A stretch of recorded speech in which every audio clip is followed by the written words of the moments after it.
Olá, se você chegou de surpresa nesse vídeo, na verdade ele não é um vídeo, ele é um podcast transformado em vídeo. Ou seja, ele foi feito para ouvir em outras plataformas, como Deezer, Spotify, enfim. Mas eu sei que como nem todo mundo tem acesso a um streaming de áudio decente, eu tô optando por disponibilizar os podcasts em vídeos também. Então toda quinta vai sair um podcast, ele não tem imagem, né, além dessa apresentação, mas eu espero que vocês gostem e consigam curtir. Se você gostar desse podcast, você pode conferir os outros que vão estar linkados na descrição. Então é isso, curta seu programa.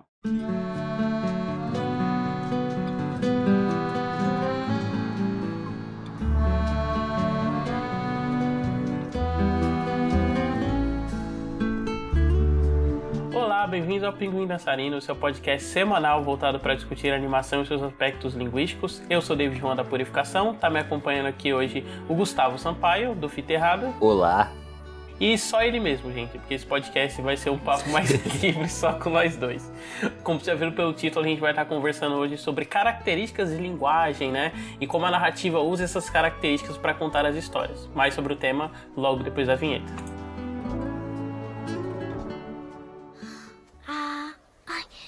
Meia-noite chega devagar nos corações que querem mais. Só a luz do dia não dá jeito se uma pinguim põe ovos demais. Eu só fui até aqui, tia. Ah, divina, muito. Então esse podcast surgiu primeiramente, né, de um papo que eu tive com o Gustavo. Ele tinha interesse em gravar sobre esse tema, e aí conversando a gente resolveu unir o útil ao agradável, né, e fazer aqui no Pinguim. E aí, Gustavo, o que te chamou a atenção para esse tema específico? O que te fez querer gravar sobre? Isso que a gente tem, eu já tive até com o Diego no episódio do Fita, né, o Diego que tá sempre aqui recorrente nos episódios do Pinguim, é que essas adaptações, né, que são trazidas para o cinema, a linguagem da qual elas vieram e para qual elas estão sendo traduzidas interferem na qualidade final do produto, né? Então, do produto da obra, enfim. Como, por exemplo, um videogame que ele funciona incrivelmente na linguagem de videogame, mas quando ele vai pro cinema é um filme fraco, assim, é um filme mediano. Ou uma animação que ela é incrível enquanto animação, mas vai pro cinema, fica aquela coisa sem graça. Abraço, Mulan. Tipo, sempre tem esses casos que a gente consegue se lembrar, né? Então, justamente isso, a gente tava discutindo o que causa esse tipo de coisa. E aí eu tive essa ideia de falar com o David aqui pra gente poder discutir, porque eu acho que tem coisas que tornam cada linguagem incrível por si só, e na tradução acaba tendo uma certa interferência, a não ser que a pessoa que vai ser responsável por essa tradução, ela tem uma noção muito grande do que torna aquilo bom, né, no primeiro momento, ou de uma maneira muito legal de se traduzir na versão final daquilo. É interessante a gente parar pra pensar que, tipo, toda a mídia, ela tem suas características de linguagem, né? E quando ela é pensada para aquela mídia, ela já é pensada dentro dos limites, né? Das limitações ou das possibilidades daquela linguagem, né? Você falou do Mulan. Mulan tem umas piadas, assim, visuais que só funcionam em animação, assim, deles imitarem uma fluidez de movimento, sabe? Ou até alguns choques de realidade. Por exemplo, a gente tem aquele negócio dos fantasmas e tal, e do Mushu enquanto alívio cômico. Coisa que dificilmente funcionaria bem em live action, sabe? Ainda mais com live action de pegada sóbria. Acho que a maior limitação, assim, que as pessoas têm na hora de traduzir uma coisa de uma mídia para outra, né? É o quanto as pessoas se apegam muito a uma fidelidade, assim, em busca de, às vezes, mercadologicamente, reencontrar o público, né? E às vezes também de validar, né? Porque, sei lá, por exemplo, Mulan, ou Mulan nem tanto, né? Mas vamos pegar, por exemplo, A Bela e a Fera. Ele é um filme que ele é muito renomado, sabe? Ele é um dos filmes que, mesmo ele sendo de animação, ele foi indicado ao Oscar de melhor filme, assim, antes desse Oscar de animação. Então, é tipo, muitas vezes essa tentativa visual, né, de emular a animação, ela também surge como um prestígio, né? Pra você conseguir valorizar o remake, assim, ao mesmo tempo que você tá fazendo o seu filme próprio. Então acho que é sempre difícil, né? Tipo, medir a régua de até onde isso funciona, até onde não funciona. Porque ao mesmo tempo que a gente tem remakes que eles são esteticamente iguais, assim, né? Tipo, Mowgli, o Menino Lobo, toda a questão dos animais e tal, o pessoal meio que só atualiza e dá umas camadas a mais. A gente tem outros que eles refazem quadro por quadro e eles são vazios, né? Eles ficam sem alma, como é o remake do Psicose mesmo, ou 90% desses outros live action da Disney. Uma coisa que eu acho que contribui pra isso, enfim, acho que a gente pode até discutir nesses casos aqui, quando você vai traduzir alguma linguagem específica para o cinema, posso estar errado novamente, mas eu tenho a impressão de que o cinema que é levado a sério, que é tido como bom, é um cinema que é mais pé no chão, mais realista. Desde, se a gente for pensar no sentido assim, mais blockbuster da coisa, né? Vamos pegar aí filme de super-herói, por exemplo. Você pega filmes de super-heróis que são tidos como os melhores aí dos últimos 15 anos, por exemplo. Você tem ali o Batman do Nolan, que é aquela coisa mais séria, mais pé no chão. O Homem de Ferro, que tem ali suas coisas mais bizarras, mas ele é muito realista, tipo, é um filme viajado, não é um filme muito colorido, ele é um filme que ele é muito, sabe, sóbrio. Então essa sobriedade, esse tipo de coisa, eu acho que ele tá impregnado no cinema de alguma forma, para que ele seja levado a sério, sabe? E aí quando você tenta alguma coisa mais bizarra, mais diferente, vai ser mais divisivo. Tava pensando sobre isso porque aquela coisa de 2008, né, cara? 2008 você teve ali o Hellboy 2, que é um filme incrível. Você teve ali o Speed Racer das irmãs Wachowski, que também é um puta de um filme legal, assim, que é uma adaptação legal de anime pra live action. E que elas são meio que deixados de lado, sabe? Em detrimento desses dois filmes, que não são filmes ruins, do Batman e o Homem de Ferro. Mas eles são filmes mais sóbrios, mais sem graça, sabe? Tô só usando isso aqui pra exemplificar, mas a gente pode usar vários outros exemplos aí de como um cinema que é tido como mais relevante, mais... Como que eu posso dizer? É que essa ideia do art house. Isso, é aquela coisa mais o A24, sabe? Essas coisas assim, tipo, o terror novo, o novo terror, sabe? Tipo, porque os filmes de terror são filmes ruins, mas esse filme de terror aqui que tem comentários sociais são bons. Quando na verdade todo filme de terror tem comentário social, né?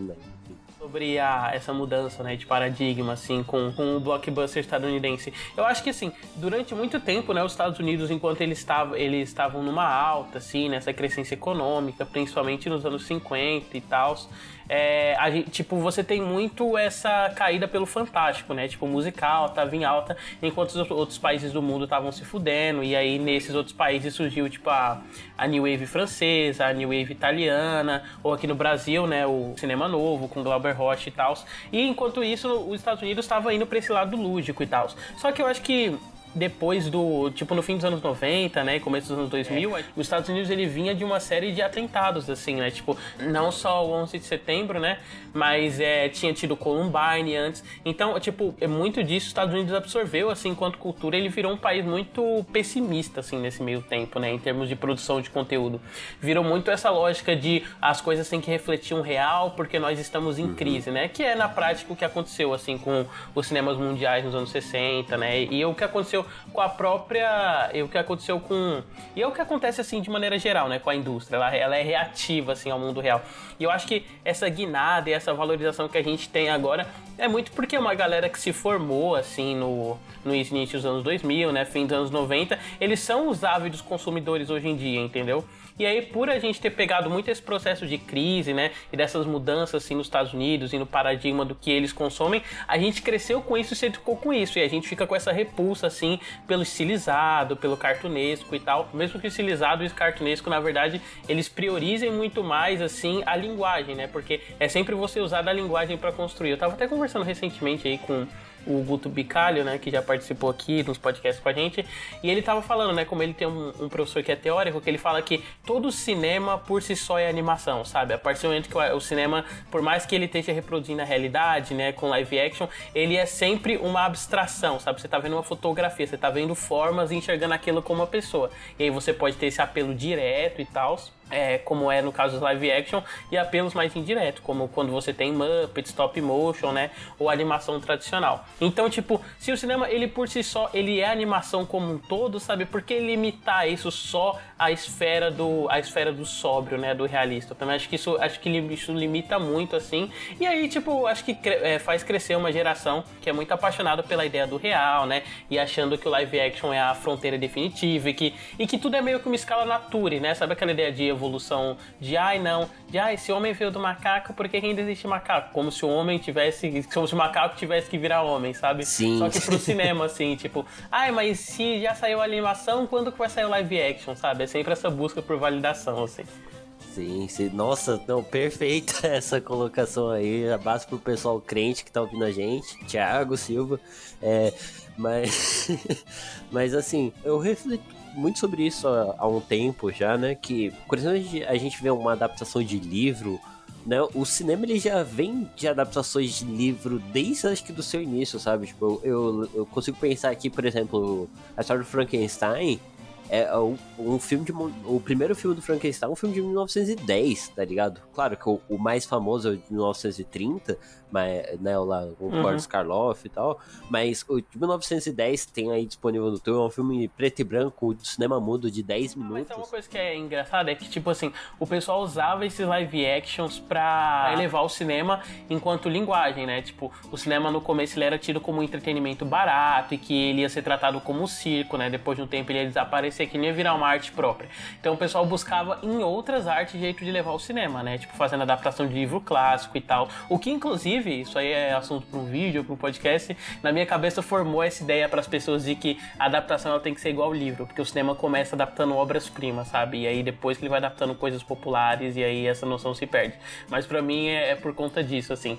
E aí, tipo, o pessoal usava essas adaptações para elevar o cinema enquanto linguagem, e hoje em dia a elevação da linguagem se dá através do cinema, né? É até legal parar pra pensar nisso.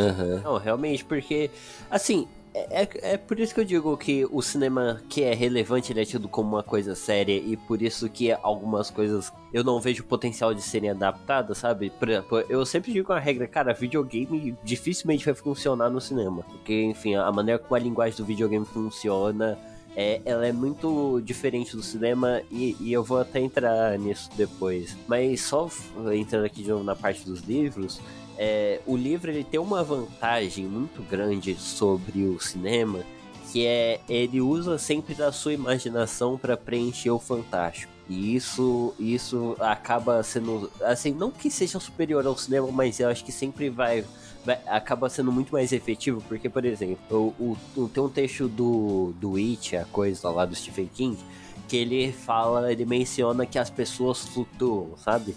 E aí, tipo, você imaginando na sua cabeça é uma parada muito mais bizarra do que acaba sendo no filme, sabe? Então, quando você tem que realizar aquilo, é difícil, sabe? É aquela coisa do filme de terror que o monstro não tá aparecendo. O monstro não aparecer na sua cabeça, esse monstro sempre vai ser uma coisa muito bizarra, esquisita, a menos que o filme consiga entregar. Coisa que alguns filmes não conseguem. Então é justamente isso, sabe? O livro ele sempre preenche esses espaços na sua cabeça, e ele utiliza da vantagem da sua imaginação. Você sempre vai imaginar um negócio grandioso e fantástico que às vezes o filme não vai conseguir executar, porque ele vai estar dentro da limitação da imaginação, não só da imaginação da pessoa, mas também vai estar dentro da limitação do budget, da tecnologia, desse tipo de coisa. Então eu vejo, por exemplo, isso porque de algumas coisas não funcionarem quando você vai traduzir do livro pro filme.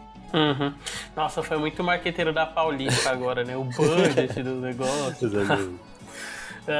Mas assim, aproveitar que você falar sobre livros, né? Essa diferença, eu separei aqui um trecho do O Mundo Codificado, né, por uma filosofia do design da comunicação, aí falando em marqueteiro da Paulista, né, do Willem Flusser, que eu não vou saber pronunciar o nome dele certinho aí, desculpa fãs, mas em que ele separa, assim, a diferença do potencial do livro, né, enquanto linguagem, pro potencial do cinema, né. E aí ele faz a seguinte separação entre os códigos imagéticos, né, que são filmes, e os códigos conceituais, né, que são alfabetos, ou seja, são letras. E eu vou ler aqui pra gente. Ó. Códigos imagéticos, como filmes, dependem do ponto de vistas pré-determinados. Eles são subjetivos, são baseados em convenções que não precisam ser aprendidas conscientemente. Elas são inconscientes. Códigos conceituais, como alfabetos, independem do ponto de vista pré-determinado. Eles são objetivos, baseados em convenções que precisam ser aprendidas e aceitas conscientemente. São códigos conscientes. Portanto, a ficção imaginativa relaciona-se com os fatos de um mundo subjetivo e inconsciente, e a ficção conceitual faz o mesmo de uma maneira objetiva consciente. E aí, vou ler aqui o outro pedaço. O entendimento da ficção conceitual, que no caso é a ficção escrita, né, são os livros e tal, portanto, muito mais pobre que o significado da ficção imagética, apesar da primeira ser muito mais clara e nítida. os fatos são representados pelo pensamento imagético de maneira mais completa e são representados pelo pensamento conceitual de maneira mais clara. As mensagens da mídia imagética, que no caso cinema, videogame, o caralho é 4, são mais ricas e as mensagens da mídia conceitual, que é escrita, são muito mais nítidas. Deu pra entender? Deu sim. Então, né, tipo, baseado nesse trecho, eu acho que é interessante puxar esse trecho aqui, porque é muito do autor estabelecendo do potencial de linguagem das narrativas visuais, né? Seja ela quadrinho, videogame e tal, em comparação com a narrativa escrita. E aí eu pergunto, por que limitar o filme à narrativa escrita, né? Porque se a graça dela é que ela é mais objetiva enquanto linguagem e da outra é muito mais abstrata, fica essa provocação aí, né? Não faz muito sentido você adaptar num grau de abstração maior do que você trabalhar o direto, porque se você pega uma mídia que a graça dela é ser direta enquanto escrita e você passa para uma outra que a graça dela não é ser direta, você percebe que não rola essa comunicação e que as coisas tendem a ficar meio plásticas. Sim, realmente faz total sentido isso que você tá falando. E aí, Gustavo, eu queria que a gente conversasse um pouco sobre características que a gente vê em linguagens, né, que a gente acha que seriam difíceis de reproduzir na outra. Queria que você começasse. Bom, eu queria trazer primeiro aqui, acho que a mais presente nesse podcast, que é a da animação, né, porque eu acho que a animação ela é difícil de traduzir para algumas outras linguagens, né, por exemplo, eu tava lembrando esses dias de um episódio que eu vi de Doctor Who, sei que é muito fã aí. Olha só. Acho que é o segundo, se eu não me engano, é o segundo episódio da segunda temporada, que é a primeira do David Tennant, em que ele fala o seguinte, né, tipo, eles estão, tipo, chegando de alguma viagem, de algum planeta que eles fizeram, e falam, nossa, é um planeta que é cheio de ondas, assim, um negócio que é muito louco, só que eles não podem mostrar isso na série, porque não tem orçamento pra fazer aquilo ia ser muito difícil de ser feito, então eles só ficam falando, não, porque esse planeta aí foi muito louco, sabe? Então, aí na hora eu fiquei imaginando, pô, se isso aqui fosse o Rick and Morty, ia ter essa cena, sabe? Porque a animação, ela permite que você trabalhe essas coisas de maneira mais... Você consegue trabalhar coisas mais incríveis, mas de maneira mais diferente, sabe? Porque eu acho que não só uma questão de orçamento, não só uma questão de tecnologia, você tem maneiras de trabalhar aquilo artisticamente. E eu acho que a animação, pra mim, ela tem essa vantagem ao cinema mais tradicional, live action, enfim. O que é uma pena também, porque muita gente, quando vê algo legal sendo feito em animação, a primeira coisa que a pessoa pede é que, faz uma versão live action disso aí. Não, pô. Nossa, A Noiva Cadáver que eu diga, né? O que deve ser um dos filmes que mais tem casting aí pra live action, que nunca vai acontecer. Johnny Depp Ai, cara. Nossa, o pessoal ainda é criativo pra caralho, né? Johnny Depp, Timothée Chaleirinha, né? Hoje em dia, que é o querido da galera. Nossa, meu Deus. Aí eu vou aproveitar e vou trazer uma característica que eu vejo intrínseca ao live action, né? Tipo, por mais que as outras mídias elas tentem representar, eu acho que um potencial que só o cinema de live action assim consegue ter, que é esse naturalismo, sabe? Quando você tá vendo o filme. Eu tava vendo recentemente, né, as temporadas de Succession, e Succession, ela é uma narrativa que ela é meio caricata, assim, como ela apresenta os personagens, mas ao mesmo tempo você é confrontado com uma linguagem naturalista de câmera, sabe? O tempo todo você tá vendo uma filmagem quase que documental, assim, daquelas pessoas, você consegue ver uma expressão dela que se arrasta um pouco além do que seria necessário, sabe? Muito mais do que você precisa ver, e isso é às vezes vem do próprio ator, assim, pra compor o personagem, sabe? Uns tiques e tal, e eu acho que isso não é uma característica que as outras mídias consigam emular, principalmente a animação, porque a animação você faz actings muito mais específicos, né? Ela é uma mídia que ela é muito mais pensada, que você não tem tanto espaço pra improviso, até porque o improviso, sei lá, do storyboarder, ele pode ser cortado pelo animador, assim, justamente por estar fora do roteiro, né? Nesse sentido, a animação ela é uma arte ainda mais objetiva do que o cinema, né? Então acho que ela não consegue reproduzir esse naturalismo, porque o naturalismo dela não existe, né? Tipo, a proposta dele já, mesmo quando eles estão tentando emular uma coisa mais humana e tal, é fugir do natural, porque a graça da animação é construção, então é uma escolha estética que não faz muito sentido pra animação mesmo, enquanto linguagem. Isso, você acredita isso mesmo, sei lá, uma animação feita com rotoscopia ou algo do tipo, não conseguiria trazer esses traços? Ah, não, aí com rotoscopia com certeza, mas de novo, porque aí você estaria fazendo uma animação que ela é muito mais derivada de um live action, né, no sentido de que o acting dela é literalmente um acting de ator, né, não é um acting de animador. Então, a próxima que eu iria trazer, e é justamente a que eu falei aqui anteriormente, que são os videogames, né, cara? Eu acho que é de todas, a de longe é que eu mais consumo, talvez só perdendo pra música, mas daí também é errou porque música tá em tudo. O videogame ele é uma arte, uma linguagem que ela é muito mais recente do que as outras, né? Acho que o videogame surgiu aí por volta dos anos 70 e tal. Então aí já todas as outras linguagens já estavam estabelecidas muito tempo antes dele. Então assim, o videogame ele tem uma característica que ela difere de todas, que é a questão da interatividade, né? Tipo, poucas vezes você vai ver algum filme ou algum livro que tem, sei lá, você pode dizer que aqueles filmes tipo o Black Mirror Bandersnatch é um filme interativo, mas aí eu acho que já vai até para um lado mais de videogame, ou enfim, sei lá, eu acredito que talvez alguns filmes eles tenham uma certa interatividade, dizendo que você tem que interpretar algumas coisas. Mas a questão da interatividade com o videogame, ela potencializa muito essas histórias, porque, e aí tá um dos pontos que eu acho que não funcionam fora do videogame. Algumas histórias, elas são bobas e simples dentro do videogame, mas quando você acrescenta o elemento de interatividade, de você descobrir aquele lugar, de você estar interagindo, de quando, sei lá, algum vilão ou algo prejudica você dentro daquela história, aquilo afeta diretamente você. E isso potencializa muito o que tá acontecendo, sabe? Então eu acredito que o videogame ele tem essa vantagem das demais, o que também pode ser uma desvantagem, porque dificulta muito a entrada de outras pessoas, né, na mídia, para conhecer o formato da linguagem, mas que quando bem utilizada é feito de maneira incrível.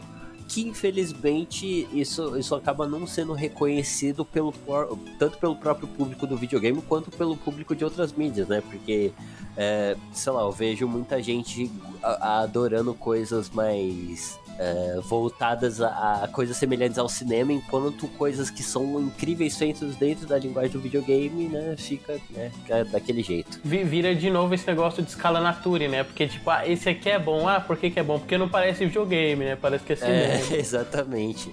Aí tipo, não, parece um filme, aí você vai ver, parece um filme ruim, na verdade. Sim. Poderia citar aqui, por exemplo, os jogos do David Cage, da Quantic Dream, que são jogos que eles são voltados a ter um visual mais realista, mais pé no chão, e aí ele pega e chama uns atores famosos, tipo Willem Dafoe, Elliot Page. São os atores de séries, de filmes, assim, até bem conceituados, que, cara, e aí você vai ver, a história é uma merda, mas tipo, tem ator famoso e visual realista e o pessoal fica batendo palma, sabe? Tipo, nem enquanto história solo seria legal, foi.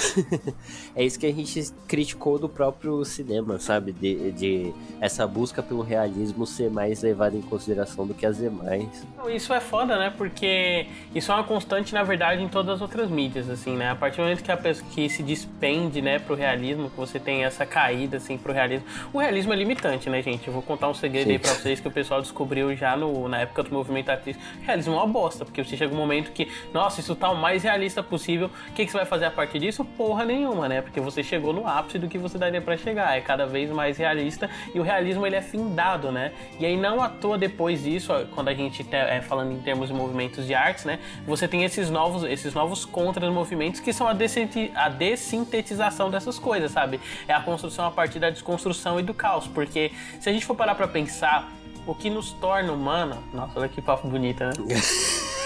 Caralho, foi longe. Não, mas é sério, o que nos torna humano é a nossa capacidade, assim, de reconhecer padrões, né? Através desses padrões a gente cria os nossos laços empáticos, né? É aquele negócio de você olha pra porra da tomadinha do seu quarto, que ela tem 3 buracos, você fala, parece uma carinha, né, meu? Que são 2 olhos e a boca. Então, tipo, esse tipo de reconhecimento de padrão, esse é o ápice da nossa capacidade de humanidade, sabe? É você entender esse grau de abstração e absorver aquilo, sabe? E aí quando você tá vendo, sei lá, por exemplo, um filme que ele é em stop motion, e aí você precisa abstrair que você tá vendo bonecos e que aqueles bonecos estão representando pessoas, e mesmo assim você chora, ou você fica triste, ou você fica tenso vendo isso, sabe? Isso é um poder assim de abstração que é tremendo. Aí você vai comparar isso com a pessoa que tá tirando foto de alguém na praça? Tipo, não, né, amigo? Você percebe que o seu trabalho, tanto o trabalho do autor fazendo isso, quanto o seu trabalho enquanto espectador só abstraindo, eles são essas coisas gigantes, sabe? Então por que você quer limitar isso ao realismo? Tem que pensar nesse tipo de coisa também. Eu sempre digo, né, lá no Fita Errada que o meu gênero favorito de cinema são os filmes de terror. Porque eu acho que eu não tenho medo, dificilmente eu assisto um filme e eu fico com medo e tal, mas eu acho que o terror ele trabalha uma criatividade que vai muito além da questão realista, sabe? Porque, cara, o terror, em geral, é claro que você vai ter algumas coisas realistas, tipo filmes de serial killers e tal, mas geralmente o terror ele trabalha coisas sobrenaturais, sabe? Que tá puramente envolto à criatividade das pessoas que estão executando. E isso traduz de forma, às vezes, não tão literais, coisas da própria sociedade, sabe? Ou os medos da própria sociedade. Se eu for usar o exemplo do Halloween do John Carpenter, sabe? Tipo, você pegar ali toda aquela coisa do medo da violência urbana e como isso aí foi se tornando uma questão muito conservadora, no sentido de o serial killer tá sempre matando jovens que estão se drogando e fazendo sexo, sabe? Tipo, o quanto isso diz sobre a nossa sociedade em um filme que não tá ativamente dizendo isso, tá muito mais um subtexto. Ele não chega e diz, olha, ele mata ele por isso, mas ele mostra isso dentro do filme e que as pessoas talvez tenham capacidade de reconhecer dentro disso, sabe? E eu vejo isso, eu acho genial, e fora isso, ele vai ter que usar a criatividade dele para criar cenas que vão trazer isso. Então, né, você tem aí compilados e compilados de cena de morte do Sexta-feira 13 no YouTube, sabe? Porque é justamente isso, a partir do momento que você fez 9 filmes, uma hora você tem que criar alguma coisa nova, diferente. Eu sempre acho que o terror, enquanto gênero, ele acaba sendo mais... tendo um potencial a mais dos demais, sabe? Eu gosto muito por conta disso. Então eu vejo, sei lá, um filme como o Evil Dead, que eu sempre cito, né, do Sam Raimi. As pessoas, elas lembram muito do Sam Raimi por causa do Homem-Aranha, mas o Evil Dead, ele é pura e simplesmente um terror criativo. É ele usar a criatividade com um orçamento limitadíssimo, sabe, a falta de equipamento, qualquer coisa, e tipo, sabe, em situações bizarras que você vai ouvindo, né, se você for pensar a história do filme, né, de produção, você vê que, tipo, o cara, ele conseguiu criar um filme incrível, um Dolly e um Salgado, sabe, tipo... isso eu acho sensacional. Então eu olho pra essas coisas dentro do cinema e eu acho realmente incrível, sabe? Tipo, uma pessoa, ela tem uma mensagem que ela quer passar e ela passa isso de uma maneira diferente, sabe? E isso se traduz pra, acho que, todas as mídias que eu acompanho, seja séries, seja videogames também, sabe? Tem um jogo que é muito incrível, eu até recomendo pra você, David, que você talvez não acompanha tanto videogames. Tem um jogo chamado Sayonara Wild Hearts, que é um jogo que ele é sobre uma moça que tá com um coração partido, assim, no relacionamento, e ela vai dormir, e aí você vai jogando trechos de sonho, que são basicamente um álbum musical com Espada? Sei que eu tô vendo aqui as imagens. Não, tipo... É um álbum musical com fases que você vai jogando entre as músicas. E aí cada um vai tendo uma representação. Só que é uma piração visual muito incrível, sabe? Aquela coisa abstrata, genial, que tá querendo dizer coisas sobre o relacionamento, ao mesmo tempo que é só uma historinha simples. Mas é muito legal aí, tipo, isso vai te impactar, sabe? Tem um trecho em que começa a tocar um trecho da música e o chão se abre, assim, e vem uma cor rosa gritante na sua cara. Porra, é lindo demais, assim, então, sabe? Mas isso nunca vai ser tão valorizado dentro da mídia quanto algo realista, sei lá, um Uncharted, um The Last of Us da vida, que sabe? Que é muito mais levado. Eu sinto que, apesar de serem bons jogos, eles são muito mais levados em consideração. Então, enfim, só uma frustração minha mesmo. Não, mas é super justa. Aliás, você falou isso do terror, né, cara? E é engraçado como o terror, ele tem essa característica intrínseca, que ele trabalha muito os nossos medos. Eu acho que a graça, muitas vezes, né, não sempre, porque eu também não quero limitar o terror a só isso, mas às vezes, buscar soluções abstratas, assim, pra representar os monstros, né? Tanto que eu nunca vou esquecer que tem um filme chamado Nunca Diga Seu Nome, que é um filme horrível, e que a proposta dele é essa, né? Você tem essa criatura, que é uma criatura que você não pode dizer o nome dela, porque senão ela vem te pegar, ela te persegue, sei lá, ela vai comer seu cu, entendeu? E aí, tipo, tem esse negócio de, não, a gente não sabe como é que é o monstro e tal. E aí, tipo, no meio do filme, eles, além de mostrarem a cara do monstro, né, eles estragam isso falando o nome do monstro. E essa representação direta, né, esse realismo, por assim dizer, tipo, ele tira tanta graça do filme, sabe? Você pega um elemento que ele era tão mais legal enquanto ele tava sendo abstrato, indireto, e você joga ele pra uma realidade, tipo, tão banal e tão sem graça que desvirtua muito do filme pra mim, sabe? E não ajuda que o nome do monstro é Bye Bye Man, né? Tipo, porra, é de fuder, assim. Cara, eu nunca vi esse filme, mas que horror, bicho. Nossa, é ruim, cara. Mas se é aquele cara que faz os filmes do Del Toro, sabe? O que fez a criatura na forma da água, faz o Abe Sapiens no Hellboy, esqueci o nome dele agora. Acho que eu sei qual que é, eu sei que é. É Doug Jones, se não me engano. E é foda, né? Porque hoje de manhã eu tava terminando de ouvir um podcast do Ao Quadrado e aí eles estavam lendo os e-mails, né? De iscas que eu mordo. E aí um dos leitores deles, muito bom isso, ele comenta que, tipo, uma das coisas que ele sempre morde, né? São essas obras que usam linguagem mais abstrata, esses painéis de mangás criativos e tal. E aí eles estavam conversando, eles perceberam, não, aí se você for pegar um negócio do cara lá de terror, é isso. Aí não, o outro cara lá de terror também é isso.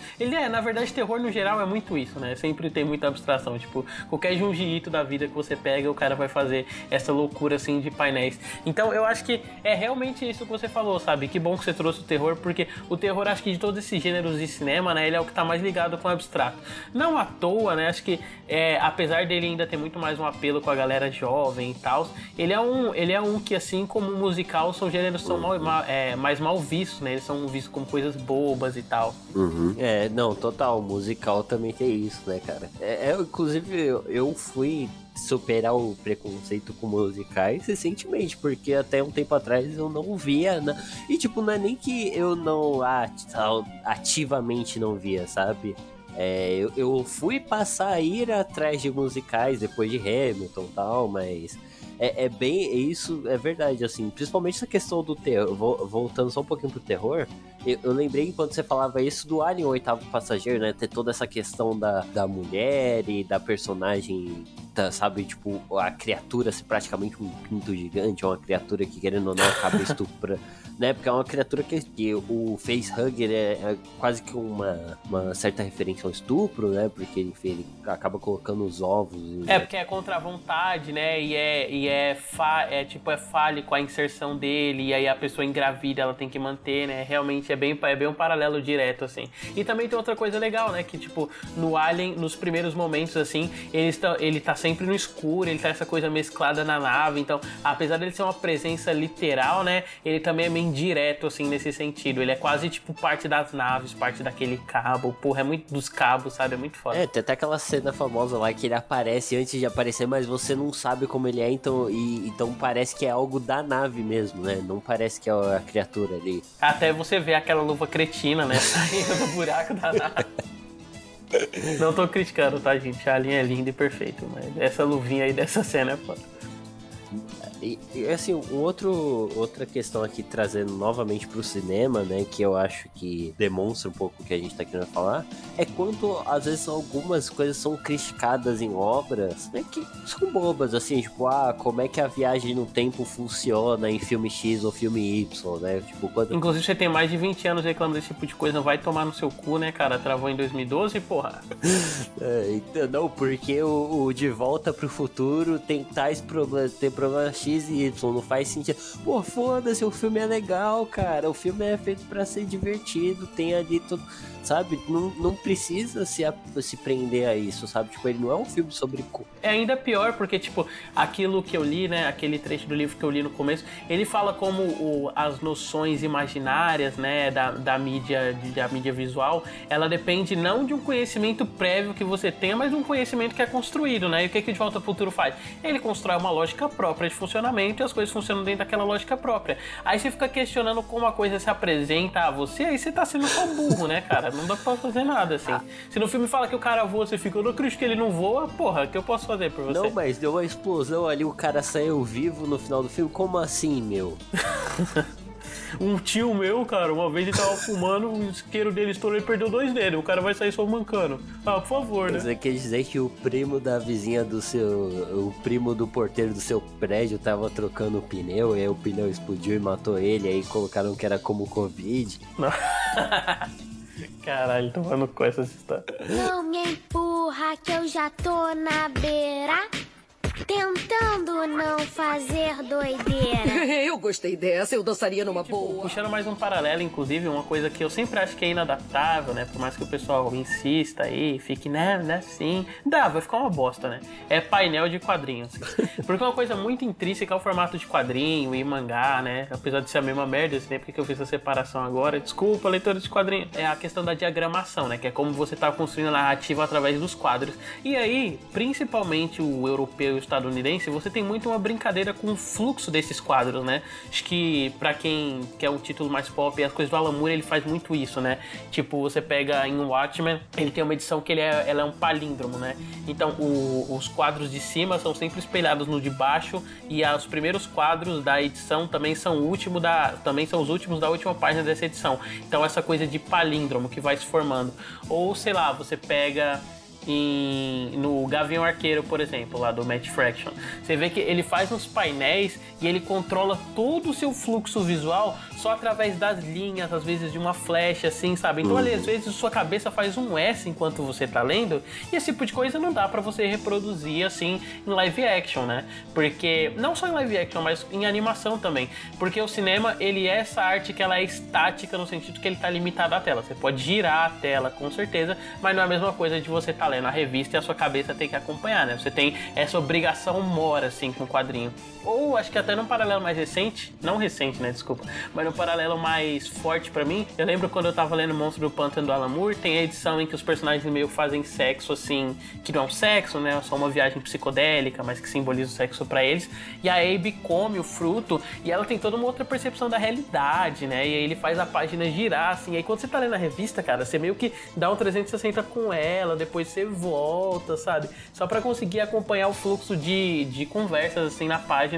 E, cara, por mais que o cinema também seja rico em criar imagens, isso é uma característica de mídia que ele não consegue reproduzir, né? Ele não vai e tá tudo bem, é sobre isso, né? Não tem o que fazer. Então, tipo, cara, acho que o mais importante, né, e acho que vai ser o central, assim, desse podcast, é entender tudo que você tá consumindo como parte daquela linguagem, sabe? Não ficar, mas é que se fosse um filme seria assim, mas você tá lendo um quadrinho, entendeu? Você não tá vendo o filme. Ou, sei lá, mas se fosse num videogame seria desse jeito, mas aí você tá vendo o filme, você não tá jogando videogame, entendeu? Você não pode cobrar da coisa uma coisa que ela não é, sabe? Especialmente quando os recursos de linguagem dela são outros, sabe? O Gustavo comentou mais cedo sobre Doctor Who, e aí o pessoal ele não tem orçamento pra mostrar, por exemplo, a TARDIS mudando de forma. Eles encontram uma explicação textual, né? De que a TARDIS está travada naquele formato de nave, e aí você tem que comprar esse tipo de coisa, sabe? E aí, tipo, desde que o negócio construa bem pra você, a gente tem que aceitar essas coisas como características de linguagem, sabe? Porque senão fudeu, né? Porque senão a régua deixa de ser a coisa. Tipo, aí como você não tem como medir as obras, porque a régua tá deixando de ser as próprias obras, tá virando uma coisa externa a ela. Uma coisa que você citou aí desses palíndromos e tal, eu acho que é interessante porque eu já ouvi pessoas falarem que tem uma dificuldade de ler HQs ou mangás porque ela, enquanto tá vendo o primeiro quadrinho, ela acaba indo pra outro, sabe? Tipo, você teria que ler uma coisa, mas você se distrai às vezes e vai ver as imagens de outro quadrinho. Então, isso é um tipo de coisa que não tem como acontecer em filme. Aliás, não tem como acontecer em nenhum outro lugar que não seja quadrinho ou mangá, sabe? Que é a mesma coisa, como você já citou aí.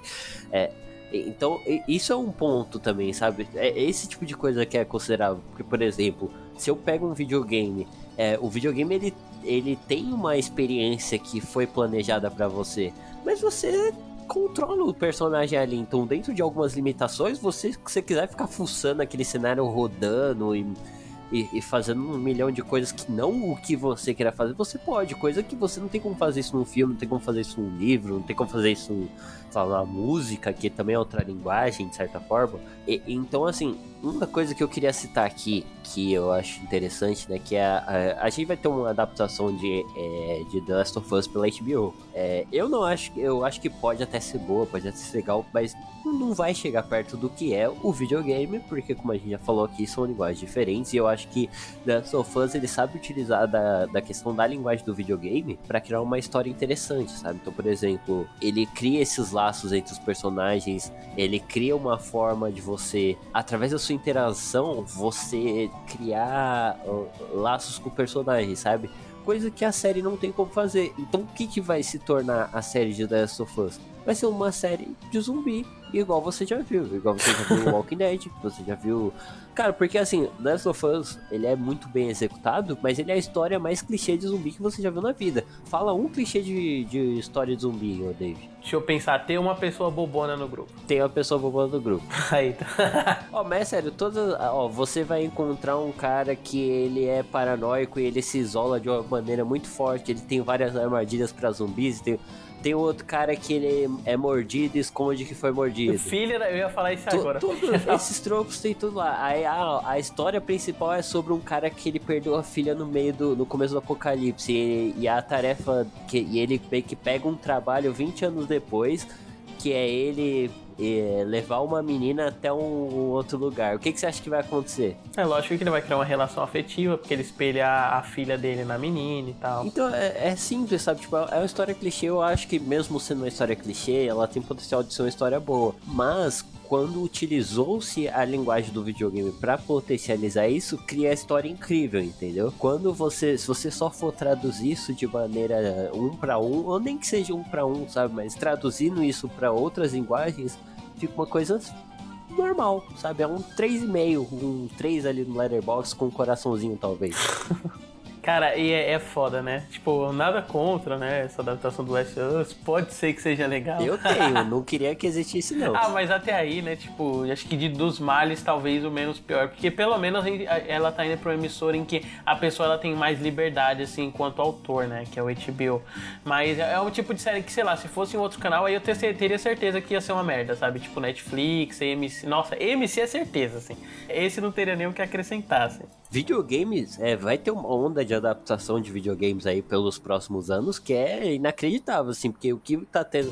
Porque, é claro, né, se esgotou, vamos dizer que, entre aspas, se esgotou a quantidade de IPs de quadrinho que dá pra traduzir pro cinema, né, IPs grandes, pelo menos relevantes financeiramente falando, e videogame é uma fonte inesgotável, né? Então, assim, vai ter filme de Halo, vai ter filme de, sei lá, vai ter a série de Last of Us, vai ter uma série de Twisted Metal, vai ter uma série de Driver, sabe? É porque, assim, eu vejo muito essas séries e, tipo assim, eu penso, pô, alguém ofereceu pra um produtor bocó que não tem a menor ideia do que é, e esse cara falou, pô, esse jogo aqui há 10 anos atrás vendeu não sei quantos milhões de cópias, aí ele topou pra fazer a série. E aí vai ser uma série comum, mas que vai ter o nome da IP por trás, sabe?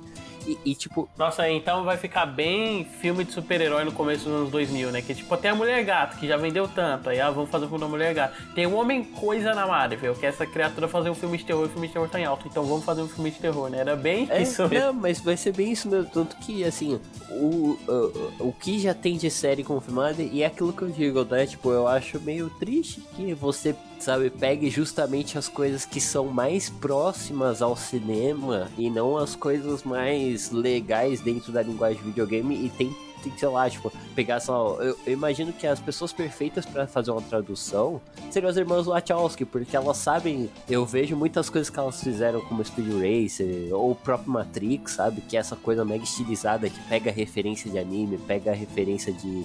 sei lá, de outras linguagens e consegue traduzir bem pro cinema, porque elas sabem trabalhar o estilo. E eu imagino que uma adaptação, por exemplo, de um Metal Gear, que é uma parada mega voltada pro anime, mas que só funciona dentro do videogame, porque a parte legal dele é o videogame, elas saberiam traduzir. Agora você vai botar na mão de um diretor qualquer coisa aí pra fazer a adaptação, põe o Oscar Isaac, que é um ator... que tá no hype, né? Vai ser aquela coisa, filme chato...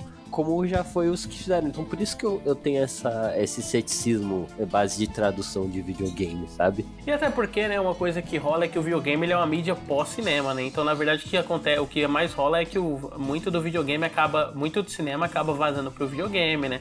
E aí você tem estéticas específicas que nascem meio que de uma saturação, assim, né? Tipo, por exemplo, o Max Payne, o jogo dele ele tem esses elementos no ar e policial. E aí, tipo, rola essa confusão na hora de traduzir, porque, por exemplo, beleza, o jogo ele tem essa estética, né, muito específica, porque ele trabalha com signos do noir e do policial. E a pessoa vai fazer o filme reproduzindo o jogo. Só que ao invés de eles voltarem pra fonte, que é o cinema noir, eles vão lá e fazem um filme todo esquisito, sabe? Que meio que quer ser estilizado, mas não consegue, porque ele tá ali seguindo uma lógica sóbria, só que tentando ser um filme de videogame. Isso aí acho que acaba ficando sempre pobre, assim, sabe? Me lembro que aconteceu também com o Jonah Rex, quando ele foi adaptado. Nossa, esse filme é muito triste, cara. triste no sentido de ser ruim, sabe? Sim. Nossa, que tristeza lembrar disso. Aquele momento memórias de guerra, assim, sabe? Tipo... Sim. Não, esse sempre me pareceu, sei lá, se o Sin City fosse mal feito, seria esse Max Payne. Não me empurra que eu já tô na beira, tentando não fazer doideira. Eu gostei dessa, eu dançaria numa boa, adorei. Só pra trazer uma outra parada que eu pensei aqui, ô David, eu queria que você imaginasse uma cena do cinema de tortura que seja muito agoniante, que você se lembra, assim. Tem que ser de tortura? É, de tortura especificamente. Ah, já sei, já pensei. Diz aí. Ah, é do Martyrs, que é um filme do novo extremismo eu francês. Eu sei que filme assim. que é isso, eu já assisti também. Porque, assim, tem uma cena que ela é muito polêmica no GTA V, que é uma cena que você tem que realizar uma tortura, né? E é pra exemplificar novamente essa questão da linguagem, de como o videogame funciona, né? Você tá ali com um dos protagonistas, que é o Trevor, e você tem que arrancar uma informação de um cara. Então você vai torturar ele com algumas ferramentas que você tem ali. Se eu pegar qualquer cena desse filme também sobre Karl Marx, as cenas desse filme, elas são muito mais pesadas, assim, em termos de gore, de qualquer questão, do que essa cena do GTA V. Só que eu acho que é muito mais chocante pra alguém jogar o GTA V e ter que passar por essas cenas. Pelo simples fato de que, quando essa tortura tá acontecendo, é você quem tá realizando ela. Então é muito mais chocante pra você ter que ter esse lado interativo da tortura. Porque, por exemplo, tem um momento que você vai pegar o alicate e arrancar o dente do cara. Aí o jogo ele pede, mexe aqui o analógico pra fazer o movimento de arrancar o dente do cara. E ele é bem atuado, então se o cara vai estar gritando de dor, é uma parada zoada, então tipo, aquilo mexe com você, aquilo causa um incômodo muito maior do que, por exemplo, ver uma cena de um filme que tecnicamente é muito pior do que no videogame, sabe? Por ser no Martyrs, aí eu posso estar Jogos Mortais, milhares de cenas de tortura que, enfim. Cara, então, eu acho que isso é bem específico, né? Porque, tipo assim, eu acho que a cena do Martyrs ela pode funcionar melhor enquanto um gráfico e um incômodo visual, mas em nenhum momento ela vai conseguir questionar a sua moral, né? Enquanto... em nenhum momento ela vai fazer você questionar a sua moral enquanto no videogame, né? Que você tá se colocando nesse papel. No Martyrs, tipo, mesmo que, sei lá, você estivesse em primeira pessoa, você sabe que você estaria vendo outra pessoa. Agora, no outro, você tem que ter ação física, né? Isso realmente é a característica mais, tipo, videogame possível, assim. Exatamente. Tipo, é o exemplo, também outro exemplo, o jogo lá do Walking Dead da Telltale, que tem um momento em que um cara fica preso com a perna naquelas armadilhas de urso e você tem que cortar a perna dele pra poder levar o cara embora. E tipo, cara, você cortar é você apertar, fazer o movimento do machado e o cara gritando de dor, e aquilo é extremamente incômodo. Num filme poderia ser incômodo, poderia ser gráfico, mas você não teria que ter essa ação. É por isso que também jogos de terror são muito mais assustadores do que filme de terror. Porque o jogo você tem que controlar. O filme de terror, se você fechar o olho, ele continua. O jogo não. Sim, esse que é o foda, né? Tipo, ele depende muito de você, assim. Isso é muito foda mesmo. Exatamente.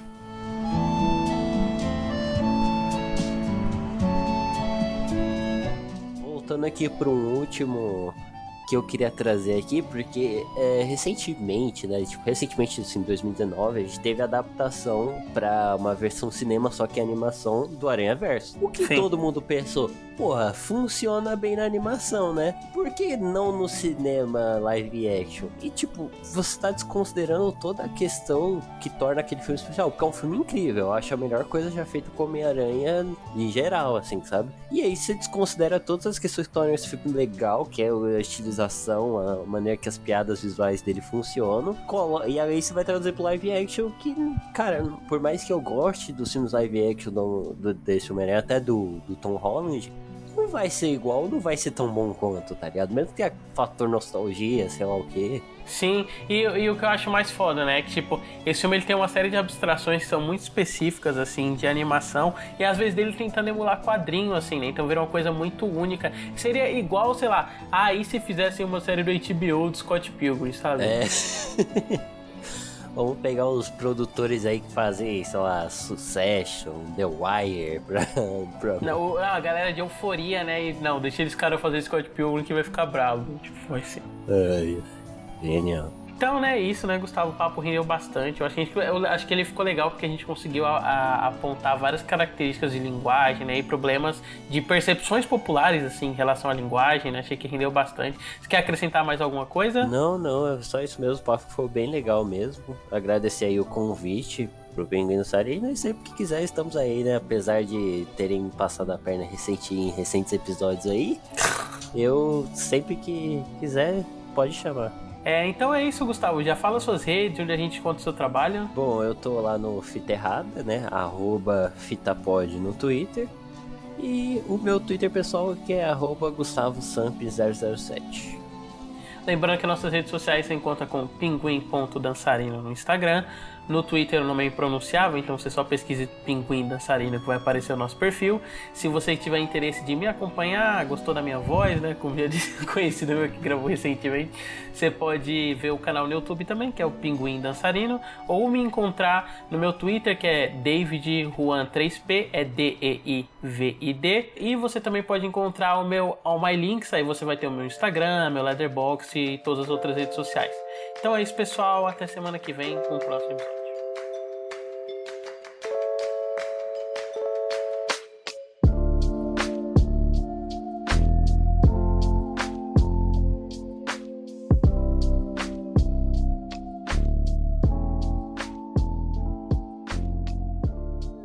Porra, que eu já tô na beira, tentando não fazer doideira. Aí aqui Mas errou que essa aí é a vírgula sonora, você sabe. Hã? Mas você errou que essa aí é a vírgula sonora. Droga. Você sabe. E com certeza você vai usar esse áudio no pós-crédito, né? Ou eu coloco esse mesmo áudio de vírgula sonora e coloco o original de abertura, que é muito bem. Bom demais.